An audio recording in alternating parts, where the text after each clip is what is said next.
അപ്പോൾ പാൽപ്പായസത്തിന് കയ്പാണെന്ന് രാജാവ് പറയുന്നത് കേട്ടപ്പോൾ എല്ലാവരും ഊണ് നിർത്തി എഴുന്നേറ്റു. ശരിയാണ് തിരുമനസ് പറഞ്ഞത്, പായസത്തിന് കയ്പുണ്ട്. ആ സമയത്തും ഊട്ടുപുരയിൽ ഒരാൾ മാത്രം ഇരുന്ന് പായസം ആസ്വദിച്ച് കഴിക്കുകയാണ്. ആ സമയത്തും ഊട്ടുപുരയിലിരുന്ന ഒരാൾ നല്ലവണ്ണം ആസ്വദിച്ച് ഈ പായസം കുടിക്കുകയാണ്.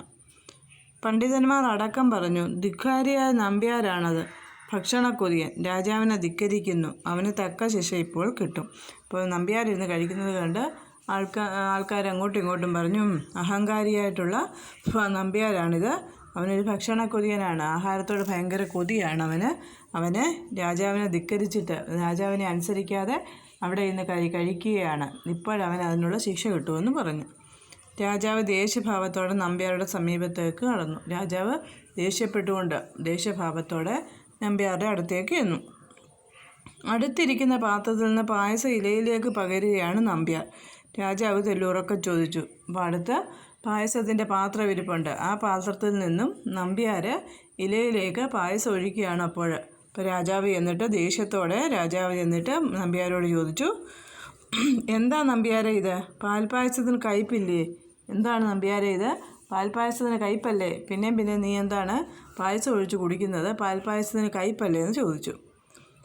അടിയൻ, നല്ല കയ്പുണ്ട്. അപ്പം നമ്പ്യാർ എന്താ പറഞ്ഞു? ശരിയാണ്, അടിയൻ നല്ല കയ്പാണ്. അടിയന് പഞ്ചസാരയുടെ കയ്പ് ഇഷ്ടമാണ്, അങ്ങ് ക്ഷമിക്കണം. ഇതിനകത്തുള്ളത് എന്തോത്തിൻ്റെ കയ്പാണ്? പഞ്ചസാരയാണ്. പഞ്ചസാരയ്ക്ക് കയ്പാണോ? മധുരമല്ലേ?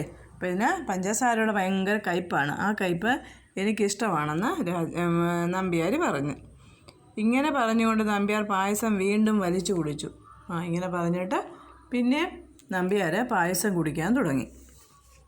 മഹാരാജാവ് പൊട്ടിച്ചിരിച്ചു. നമ്പ്യാരും ഇത് കേട്ടപ്പോൾ രാജാവിന് ചിരി വന്നു. സത്യത്തിൽ പായസത്തിന് കയ്പായിരുന്നോ?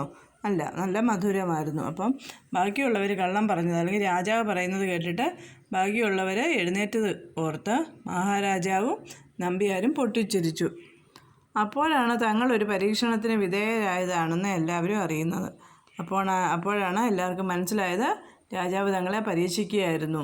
അല്ലെ, നമ്പ്യാരുടെ ഗുണം ഞങ്ങൾക്ക് കാണിച്ചു തരുന്നതിന് വേണ്ടി രാജാവ് ഇറക്കിയ ഒരു തന്ത്രമായിരുന്നു ഈ പഞ്ചസാരയുടെ കയ്പ്, അല്ലെ പാൽപ്പായസത്തിന് കയ്പാണെന്ന് പറഞ്ഞത്. പണ്ഡിതന്മാർ പിന്നെ നമ്പ്യാരോട് വിരോധം കാണിച്ചിട്ടില്ലത്രേ. പിന്നെ ആർക്കും നമ്പ്യാരോട് ദേഷ്യമൊന്നും ഇല്ലായിരുന്നു. നമ്പ്യാരുടെ ആ സ്വഭാവവിശേഷം എല്ലാവർക്കും മനസ്സിലായി. ഇതാണ് ഈ കഥയിൽ പറഞ്ഞിരിക്കുന്നത്. അപ്പോൾ എല്ലാവരും പാഠഭാഗം ഒന്ന് വായിച്ചു നോക്കണം.